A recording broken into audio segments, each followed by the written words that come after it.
वो स्कूल ना होता ना तो बिल गेट्स खुद जाके माइक्रोसॉफ्ट भी ना हो। दो चीज़ों का रोल होता है किसी बंदे को सक्सेसफुल बनाने में। एक आपकी हार्डवर्क, सेकेंडली लक। लक से क्या मुराद है? लक से मुराद किस्मत है, जिसको कहा जाता है कि हज़रत अली का कौल है कि मैंने अपने इरादों को उनके टूटने से अल्लाह ताला को पहचाना। दो चीज़ों का रोल होता है किसी बंदे को सक्सेसफुल बनाने में। एक आपकी हार्डवर्क, सेकेंडली लक। हार्डवर्क तो आप दोबारा से कर लेंगे, लेकिन लक को आप एमुलेट नहीं कर सकते, लक को आप रिपीट नहीं कर सकते। तो अगर लक आपके साथ नहीं हुई अगली सेकंड अटैम्प्ट में, so you will not be able to do the same process again and you will not be able to make that much money. Luck से क्या मुराद है सर? लक से मुराद किस्मत है, जिसको कहा जाता है कि हज़रत अली का कौल है कि मैंने अपने इरादों को उनके टूटने से अल्लाह ताला को पहचाना। वो चीज़ है कि बेसिकली हम जो भी कर रहे हैं इसमें बहुत ज़्यादा ताल्लुक नसीब से भी है, इसका ताल्लुक लक से भी है। So that plays an important role. Luck से मुराद मैं आपको एग्जांपल देता हूँ। बिल गेट्स का पता है आपको? Bill Gates studied in a school जहाँ पे अमेरिका के जो हज़ारों स्कूल थे ना, उनमें से वाहिद एक स्कूल था पूरे उस ज़माने में 16 में जहाँ पर कंप्यूटर था। इससे पहले कभी अमेरिकन ने 60s में स्कूलों में कंप्यूटर्स नहीं देखा। ओनली वो एक कोई उस ज़माने का अमीर शख्स था, उसने कहा यार ये स्कूल है, इसको मैं कोई अच्छा डोनेशन देता हूँ। तो उस वक्त कंप्यूटर होते ही बहुत बड़े बड़े थे, उसने कंप्यूटर उनको दे। बिल गेट्स एक अच्छी फैमिली से था and he was able to go to that school. Bill Gates के साथ दो बंदे और थे।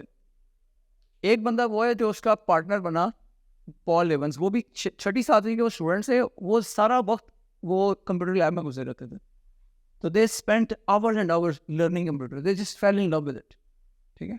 और इसकी वजह से क्या हुआ कि उनको वो प्लान बनाते थे जब वो 9वीं 10वीं में होंगे, दे जस्ट थॉट कि यार हम बड़े हो गए ना, कोई कंपनी बनाएंगे, कंप्यूटर के साथ का काम करेंगे और इसी में आगे जाके आगे एक्सेल करेंगे। ये दो लोग हैं जिन्होंने मिलकर माइक्रोसॉफ्ट बोला। आपको तो एक तीसरा पार्टनर भी था, but nobody has heard about that partner. तीसरा उनका एक दोस्त था स्कूल का, उसका नाम था केंट इवेंस। केंट इवेंस भी उतना ही लाइक फैक बचा था जितने बिल गेट्स और वो थे पॉल इवेंस। इनफैक्ट वो बिल गेट्स का ज़्यादा यार वो था, और उसको बिल गेट्स को था कि यार हम तीनों मिलकर कंपनी बनाए। क्या हुआ कि केंट इवेंस जिंदगी में से और हिस्ट्री की बुक्स में से कहाँ गायब हो गया। केंट इवेंस स्कूल ही में उसकी डेथ हो गई। वो किसी माउंटेनियरिंग एक्सीडेंट क्लाइम करने गया था, मतलब माउंटेन क्लाइंबिंग नहीं होती, उसी में वो बेचारा ही डाइड एक्सीडेंटली स्कूल में ही होते हुए।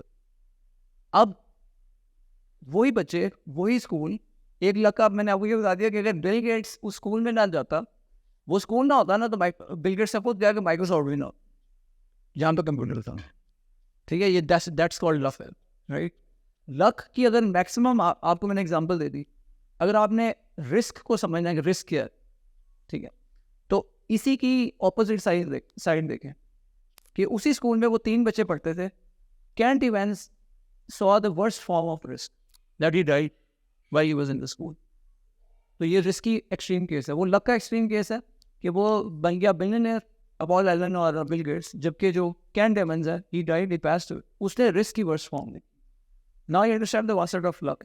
तो व्हाट मैटर्स इज कि जो हमारे डिसीजन होते हैं ना लाइफ में, फैसले होते हैं, सारे फैसले हमारे अख्तियार में नहीं है। आप बहुत इंटेलिजेंट हो सकते हैं, luck can play a role and it can change everything, right?